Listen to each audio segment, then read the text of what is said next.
দৃশ্য অদৃশ্যের অনেক ক্ষতি আছে, এগুলো এখনকার সায়েন্স বিশ্বাস করে না। আর সায়েন্স বিশ্বাস করে না বলে যে আমরা বিশ্বাস করব না এমনটাও নয়, ঠিক আছে? নবী সাল্লাল্লাহু আলাইহি ওয়াসাল্লাম বলেছেন, রাতের বেলা তোমরা বাচ্চাদেরকে সন্ধ্যাবেলা ছেড়ে দিও না, সন্ধ্যাবেলা বাচ্চাদেরকে ছেড়ে দিও না, আগে ভালো করে সন্ধ্যাটা হয়ে যাক, যদি ছাড়তে হয় তারপর ছেড়ো। তারপর রাতের রাত যখন গভীর হবে তখন তোমরা এলোপাথালি ঘোরাফেরা করো না, রাস্তাঘাটে বনে জঙ্গলে ঘোরাফেরা করো না, কারণ এই সময় এমন কিছু মাখলুককে আল্লাহ পাক ছেড়ে দেন যাদেরকে তোমরা দেখো না। এখন বিজ্ঞান যেটা প্রমাণ করতে পারে নাই, এটা কি বিজ্ঞানের ব্যর্থতা না ইসলামের ব্যর্থতা? যদি বৈজ্ঞানিকভাবে আপনি প্রমাণ করতে না পারেন তাহলে সেটার কোনো অস্তিত্ব নাই। এই কথাটাকে ডাহা মিথ্যা কথা। যদি মুমিন হতে চান তাহলে এই কথার উপরে এসে ইসলাম কবুল করতে হবে। যদি মুমিন মুসলিম হতে চান এই কনসেপ্টটার ঊর্ধ্বে এসে ইসলাম কবুল করতে হবে। আল্লাহ রব্বুল আলামিন এবং তার রাসূল যা বলেছেন সেটাই চূড়ান্ত সত্য, সেটা আমরা প্রমাণ করতে পারি বা না পারি, এটাকে অন্ধভাবেই বিশ্বাস করতে হবে।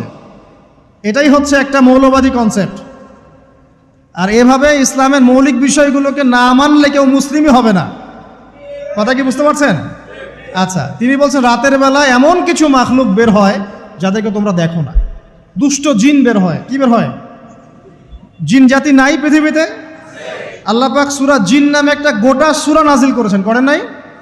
হাফেজ আছে না এখানে মানুষ?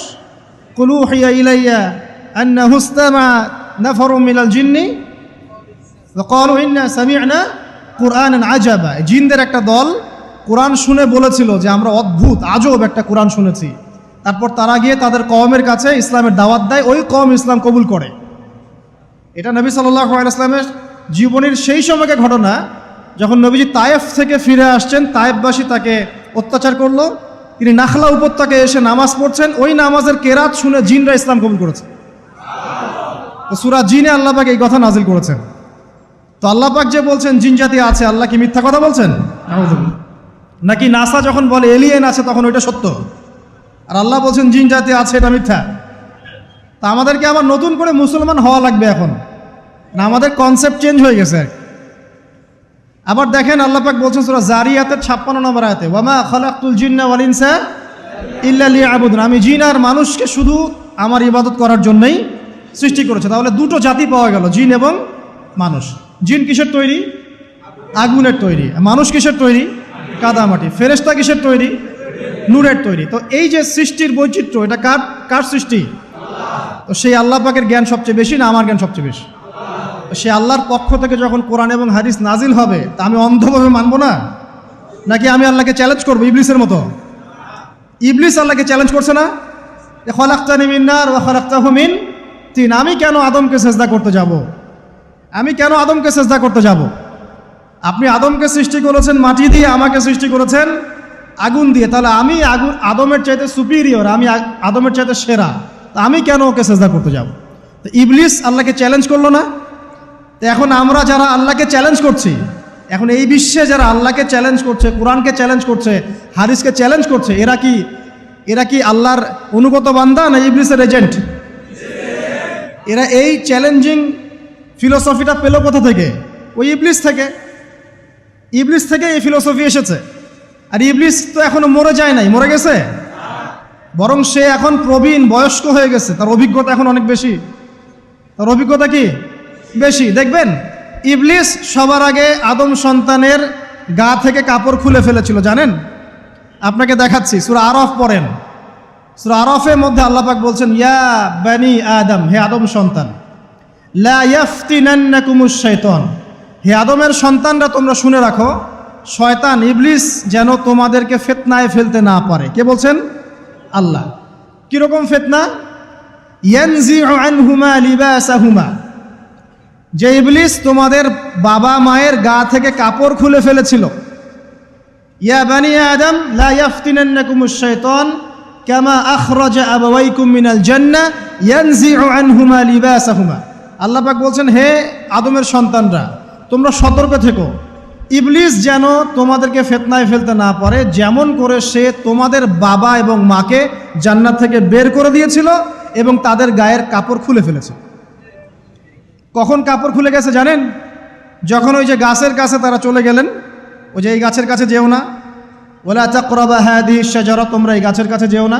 যখনই তারা গাছের কাছে গেলেন, ফল খেলেন, সাথে সাথে গায়ের কাপড় খুলে পড়ে গেছে। এর আগ পর্যন্ত দুজন জানতেন না কার লজ্জাস্থান কেমন। এই ঘটনার পর একে অপরের লজ্জাস্থান উন্মুক্ত হয়ে যায়। তারপর তারা জান্নাতের পাতাগুলো ছিঁড়ে ছিঁড়ে লজ্জাস্থান ঢাকতে লাগলেন। তাহলে ইবলিস আমাদের পিতামাতাকে প্রতারিত করে ধোকায় ফেলে গা থেকে কাপড় খুলে ফেলেছে না? কথা কি বুঝতে পারছেন? এটাই আল্লাহ পাক বলছেন, তোমাদের কাপড় যেন তারা খুলতে না পারে, তোমাদেরকে যেন হে আদম সন্তান ইবলিস ফিতনায় ফেলতে না পারে। তাহলে এখন আপনি বলেন, এই বিংশ শতাব্দীতে এসে, একবিংশ শতাব্দীতে এসে যারা মুসলিমদের গা থেকে কাপড় খুলে ফেলতে চায়, এরা কার এজেন্ট? এরা কার এজেন্ডা বাস্তবায়ন করছে? প্রমাণ হিসেবে কি আমি নিজের মন করা কথা বললাম, না কোরআন থেকে দলিল দিলাম? কোন সূরা? সূরা আরাফ এর প্রথম 3টা পৃষ্ঠা পড়েন, ডিটেইলস লেখা আছে। আর আল্লাহ পাক বলেছেন, ওয়ালাকাদ ইয়াসসারনাল কুরআনা লিযিকরি ফাহাল মিন মুদ্দাকির, কোরআনকে আমি বোঝার জন্য একদম সহজ করেছি, যে কেউ কোরআন বুঝতে পারবে ইনশাআল্লাহ। খালি পড়ে দেখো, ফাহাল মিন মুদ্দাকির, কেউ কি আছো কোরআন উপলব্ধি করবে? তো কোরআন বুঝতে হবে স্বচ্ছ মন নিয়ে। বিরোধিতা করার মন নিয়ে যদি কোরআন বুঝতে যান তাহলে আপনি বিভ্রান্ত হয়ে যাবেন। স্বচ্ছ মন নিয়ে, একটা কলবুন সালিম নিয়ে, আত্মসমর্পণের নিয়াতে আপনাকে কোরআন বুঝতে হবে। দেখবেন আল্লাহ আপনাকে হেদায়েত দিবেন ইনশাআল্লাহ। আল্লাহ পাক আমরা সবাইকে কোরআন বোঝার তৌফিক দান করুন। তো যেটা বলছিলাম প্রিয় ভাইরা, রাতের বেলা এই সব প্রাণী বের হয়, নবী সাল্লাল্লাহু আলাইহি ওয়াসাল্লাম বলেছেন, অতএব আপনাদের বাচ্চা যারা আছে এদেরকে সন্ধ্যাবেলায় বাইরে ছেড়ে দিবেন না। এখন কিন্তু প্রচুর ঘটনা ঘটছে, প্রচুর জিনঘটিত ঘটনা ঘটছে, রুকিয়া করাতে হচ্ছে, জাদুটোনা করা হচ্ছে, বানটোনা করা হচ্ছে না? আর অনেক সময় আমরা মনে করি, এখন সায়েন্সের যুগ তো, মানুষ মনে করে এগুলোর কোনো ভিত্তি নাই মনে হয়। কোরআন বলছে জাদু সত্য। কে বলছে? কোরআন বলছে জাদু সত্য। কোন সূরা? সূরা বাকারা আয়াত নাম্বার 101। সূরা বাকারা আয়াত নাম্বার 101, 102 পড়ে দেখেন। ওয়াত্তাবাউ মা তাতলু শায়াতিন আলা মুলকি সুলাইমান, এই আয়াতটা পড়েন, বিশাল একটা আয়াত আছে।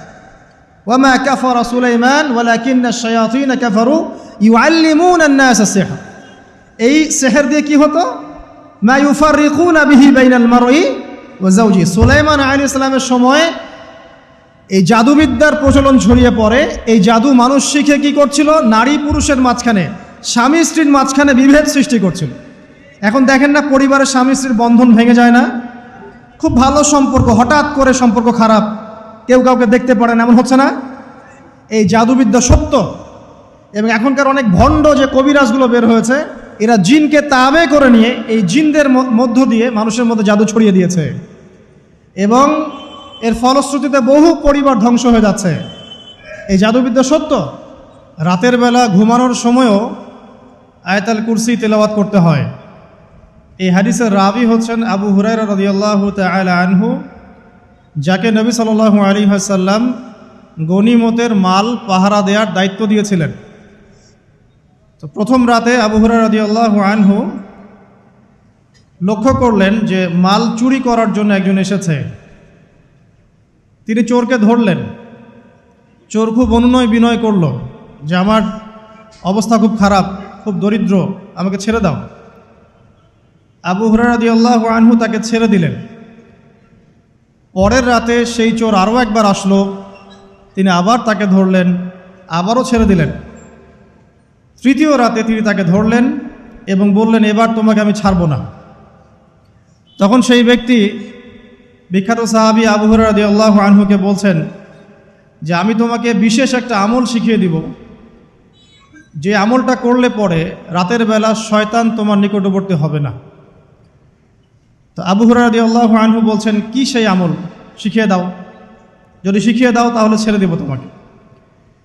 তখন সেই ব্যক্তি বলছে যে রাতের বেলা কেউ যদি আয়াতুল কুরসি তেলাওয়াত করে ঘুমানোর সময়, সেই ব্যক্তির ধার কাছেও শয়তান আসবে না ইনশাআল্লাহ, এবং আল্লাহ পাকের পক্ষ থেকে একজন ফেরেশতা তাকে পাহারা দিবে ইনশাআল্লাহ।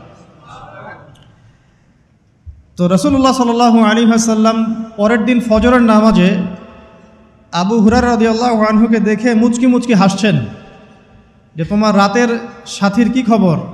কারণ ওহীর মাধ্যমে নবী সাল্লাল্লাহু আলাইহি ওয়াসাল্লাম আগেই জেনেছেন কি হয়েছে গত রাতে। এটাই আল্লাহ পাকের ওয়াহি, যেটা কোনো বিজ্ঞান যুক্তি দর্শনের ব্যাখ্যায় আসবে না। আসবে না।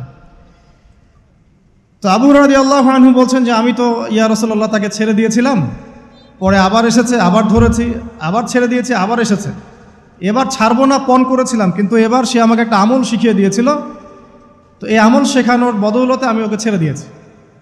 কি আমল? রাতের বেলা আয়াতুল কুরসি তেলাওয়াত করলে শয়তান নিকটবর্তী হবে না, এবং রাতের বেলা একজন ফেরেশতা আল্লাহর পক্ষ থেকে ওই ব্যক্তিকে পাহারা দিবে ইনশাআল্লাহ। তো রাসূলুল্লাহ সাল্লাল্লাহু আলাইহি ওয়াসাল্লাম বলছেন এই কথা শুনে যে তোমার কাছে এসেছিল সে হচ্ছে ইবলিস, শয়তান। সে যতগুলো কথা বলে তার বেশিরভাগ কথাই সে মিথ্যা বলে, তবে এই কথাটা সে সত্য বলেছে। তার মানে আয়াতুল কুরসির ফজিলত কে জানিয়ে দিল? তাহলে জ্ঞান যদি সত্য হয়, জ্ঞানটা যদি সত্য হয়, মানে আল্লাহ এবং তার রাসূলের দলিল থাকে সেখানে, তো সেই সত্য জ্ঞানটা নেয়ার ব্যাপারে কোনো প্রতিবন্ধকতা থাকবে? থাকবে না।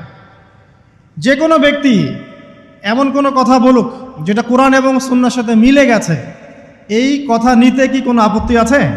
নাই।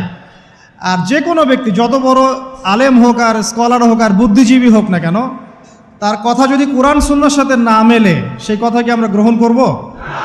এই সহজ কথাটা মেনে নিলে কিন্তু মুসলিমদের মাঝে কোনো ইখতিলাফ থাকে না। তারপরেও হয়তো কিছু মতপার্থক্য থাকবে, সেটা ইসলামের সৌন্দর্য, সেটা ইসলামের সৌন্দর্য। যেমন আপনি ফজরের আগে বেতরের নামাজ পড়ছেন, তাহাজ্জুদের নামাজ পড়ে বেতরের নামাজ পড়ছেন, তারপরে 2 রাকাত সুন্নত পড়ছেন, তারপরে ফরজ পড়ছেন, ঠিক আছে? এই আমলটা নবী সাল্লাল্লাহু আলাইহি ওয়াসাল্লাম কর্তৃক স্বীকৃত এবং সুন্নাহ।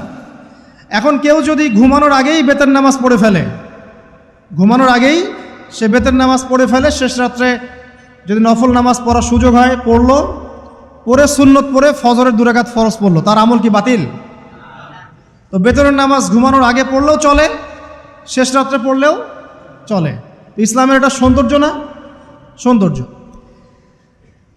মনে করেন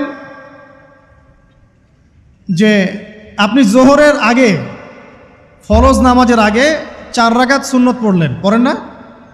আচ্ছা, এটা হাদিস থেকে প্রমাণিত তো? আচ্ছা, কেউ যদি 2 রাকাত সুন্নত পড়ে হবে না? হবে না? এটার হাদিস নাই? আছে। তাহলে এটা সৌন্দর্য না? এটা সৌন্দর্য। কখন এটা আমল করলেন, কখন ওইটা আমল করলেন। আচ্ছা, এরকম বলতে গেলে রাত শেষ হয়ে যাবে আসলে। মানে অসংখ্য আমল আছে যেগুলো ইসলামের সৌন্দর্য। রাসূলুল্লাহ সাল্লাল্লাহু আলাইহি ওয়াসাল্লাম সাহাবা কেরামের যুগে এভাবেই সাহাবীরা আমল করেছে। আর এখন কি হয়েছে, আমরা ওই যে হাতির 7 কানার হাতি দেখার গল্প আছে না?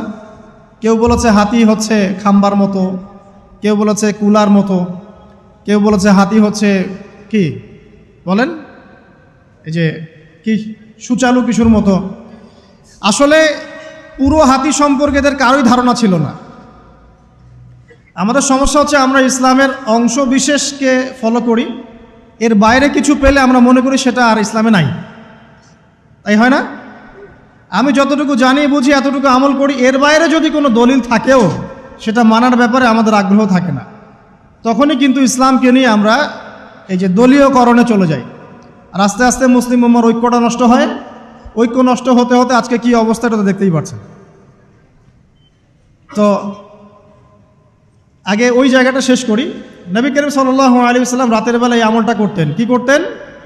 আয়াতুল কুরসি তেলাওয়াত করতেন। আরেকটা গুরুত্বপূর্ণ আমল, সেটা হচ্ছে সূরা বাকারার শেষের 3টা আয়াত তেলাওয়াত করতেন। কয়টা আয়াত?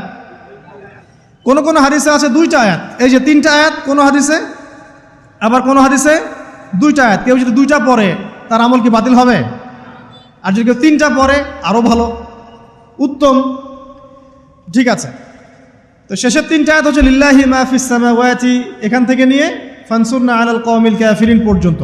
নবী সাল্লাল্লাহু আলাইহি ওয়াসাল্লাম বলেছেন রাতের বেলা কেউ যদি এই আমলটুকু করে, শুধু এতটুকুই পড়ে, সূরা বাকারার শেষের 3টা আয়াত বা 2টো আয়াত, সারা রাতের জন্য যথেষ্ট হয়ে যাবে ইনশাআল্লাহ। মানে সারা রাত নফল পড়লে যে নেকি হইতো, আপনার এই আমলটা করলে সে নেকি হয়ে যাবে ইনশাআল্লাহ। এবং আরেকটা ব্যাখ্যা হচ্ছে সারা রাতের দৃশ্য অদৃশ্যের যে ক্ষতি আছে